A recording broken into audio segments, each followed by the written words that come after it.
desk. So pleased to be joined now by one of my former congressional colleagues.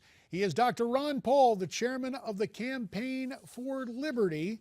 And Ron, it is so good to have you back here on America's Forum. Thank you, JD. Good to be with you. Ron, you've always stuck by your guns, so to speak. Sometimes you would be the only no vote on votes on Capitol Hill. But a lot of people appreciate your outspokenness and clarity of ideological thought. You have penned a column with a provocative kind of theme, saying all you want for Christmas is a real government shutdown. We see it right there on your weekly column there on the internet. Elaborate, if you would, please, for us, sir. Well, I wanted to challenge the radicals. You know, the radicals, to me, are the ones who love big government, who do not pay attention to Article 1, Section 8 that gives us the authority to spend money in a certain way. So sometimes they'll say if you're in the minority, that means you must be radical. But I see it the other way around. I think the radicals have control of our government, and unfortunately, I think it's been in both parties because no matter who's in charge, government keeps growing. And when government grows, the people's liberties are diminished. And this has been going on for a long time. But this is why this budget was so outrageous, the way it was done. But it was routine. You saw this happening before. The omnibus bills passed at the end, and nobody knows what's in them. And it's just outrage. The process is outrageous, but my biggest beef is for the most part, not too many people take seriously in Washington the oath of office and the limitations that are placed on them by our Constitution. And so, speaking of those limitations, as you know, Ron, the Washington Press Corps say the American people fear a government shutdown. Now, what do you have to say to people who might say, oh, a shutdown is something we don't want to take place? Why can that be a good thing? Well, if it worked, it would be good because the people would get to spend the money instead of the government, and that would be quite a bit different.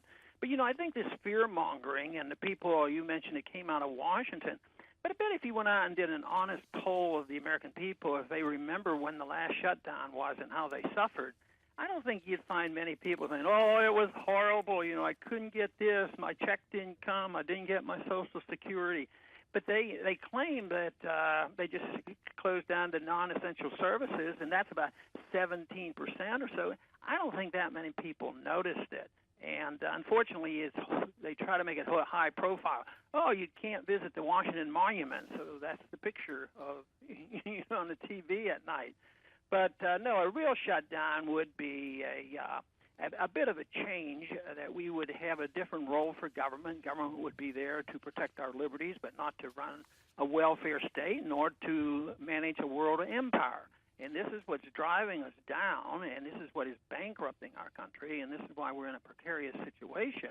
And it will not be sustainable. And a lot of people say, well, this would be terrible if we did what Ron says. You know, so many things would happen. But if we continue to spend and the system breaks down, believe me, it's going to be much, much worse than people tightening their belts. But quite frankly, I'm not naive. I don't believe we'll ever get enough people in Congress to systematically work our way out of this. So my long-term goal is to prepare the younger people for a different system of government that would challenge the current Keynesian economic model and the international model. And that's what I want them to do, is to look at something else. In the minute 30 we have left, the generational shift, much was made about that, made of that in terms of the president's announcement yesterday to restore diplomatic relations with Cuba. Very quickly, your take on that whole notion. Well, I think the American people have a right to travel, and they have a right to send their money where they want. And I don't know why, by putting sanctions on a country to punish a few individuals, we punish the American people and take away their liberties. So I don't believe in sanctions, and they haven't worked. The Castros have outlived a lot of our presidents. You know, they're still there. But I have such confidence in introducing people and ideas to other countries that they can be persuaded. But sanctions just is threatening, intimidating, and it's so different than, you know, following the argument that we should have commerce and friendship. Fair enough. With other countries. Heard you on that. 30 seconds remain. Got to ask this question. We've heard one political family get active about the presidency. Jeb Bush is talking about it. Speculation about your son, Rand Paul. Would he be the best Republican candidate for president in 2016? 15 seconds. Well, I don't know if it takes 15 seconds, but obviously I think so.